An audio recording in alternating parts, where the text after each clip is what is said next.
Hello দর্শক বন্ধুরা, আশা করি সকলে অনেক অনেক ভালো আছেন এবং সুস্থ আছেন। তো এখান থেকে যদি আমরা বিকাশ অ্যাপসটা ওপেন করি, ওপেন করার পর এখানে দেখতে পাচ্ছেন লগ ইন অ্যান্ড রেজিস্ট্রেশন, এখানে ক্লিক করে আমাদের ফোন নাম্বার দিয়ে যদি লগ ইন করি তাহলে দেখতে পাবেন যে কোনো প্রকার ওটিপি কোড আসতেছে না। যদি এরকম সমস্যা আপনার সাথে হয়ে থাকে তাহলে আজকের এই ভিডিওটা শুরু থেকে শেষ পর্যন্ত দেখবেন, 100% সমাধান পেয়ে যাবেন। তো এখানে আমি আমার নাম্বারটা টাইপ করি। তো এখানে নাম্বারটা দেওয়ার পর দেন এখান থেকে পরবর্তী অপশনে ক্লিক করব। তো ক্লিক করলে এখানে আপনাদের যে অপারেটর সিলেক্ট বেছে নিন এখানে। তো এখান থেকে আপনার যে সিম বিকাশ করা আছে ওই সিমটা এখান থেকে বেছে নেবেন। তো নেওয়ার পর এখানে আমি ওয়েট করতেছি এখন। তো এখানে ক্লিক করার পর দেখতে পাচ্ছেন আমার ফোন নাম্বারে ওটিপি কোড কিন্তু আসতেছে না। যদি আপনার এইরকম সমস্যা হয়ে থাকে তাহলে আজকের এই ভিডিওটা শুরু থেকে শেষ পর্যন্ত দেখবেন। দেন কথা না বাড়িয়ে এখান থেকে সরাসরি ব্যাক করবেন, ব্যাক করে মোবাইলের হোম স্ক্রিনে চলে আসবেন। চলে আসার পর এখান থেকে আপনাদের যে ফোনের ডায়াল প্যাড রয়েছে এখানে ক্লিক করে ডায়াল প্যাডে চলে আসবেন।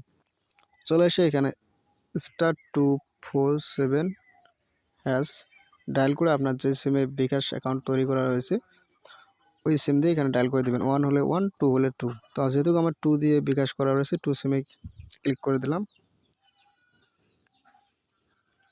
তো ক্লিক করার পর আপনাদের সামনে এরকম একটা ইন্টারফেস চলে আসবে। তো এখানে দেখতে পাচ্ছেন 9 নম্বর অপশনে রয়েছে মাই বিকাশ। তো এখানে ক্লিক করে 9 নাম্বার সিলেক্ট করবেন, 9 সিলেক্ট করে এখান থেকে সেন্ড করবেন। তো সেন্ড করলে এখানে দেখতে পাচ্ছেন 6 নাম্বার অপশনে রয়েছে আপডেট এমএনপি। তো এখানে ক্লিক করে 6 নাম্বার সিলেক্ট করবেন। ক্লিক করে একইভাবে এখানে সেন্ড অপশনে ক্লিক করবেন।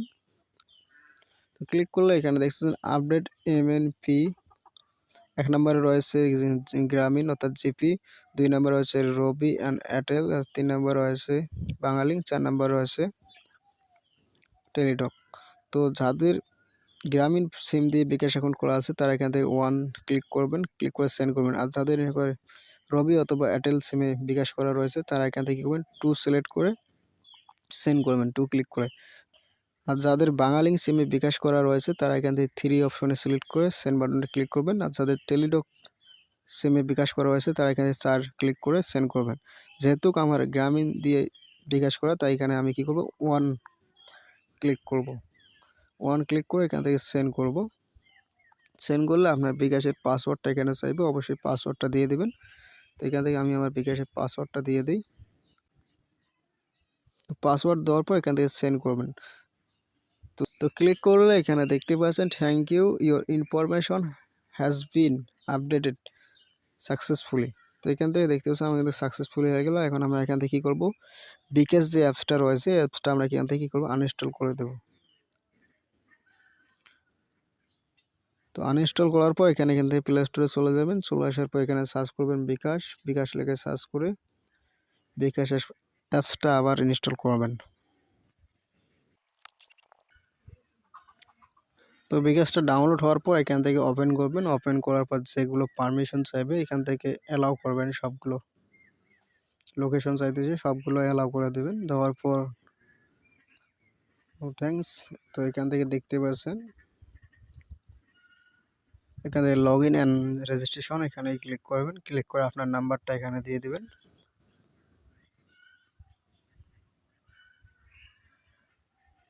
তো নাম্বারটা বসিয়ে দেওয়ার পর এখান থেকে পরবর্তী অপশনে ক্লিক করবেন। তো এখানে আমি কয়েকবার ট্রাই করছি যার কারণে অনেক সেকেন্ড নিয়েছে, দেখতে পাচ্ছি এখানে 350 সেকেন্ড প্লাস নিয়েছিল। তো এখানে ওয়েট করি, মোটামুটি কয়েক মিনিট অপেক্ষা করি। তো দেখতে পাচ্ছেন কোডটা কিন্তু চলে আসলো এখানে। তো এখান থেকে অ্যালাউ বাটনে ক্লিক করবেন। তো ক্লিক করলে এখান থেকে আপনাদের পিনটা দিয়ে দেবেন, আপনার বিকাশের পিনটা।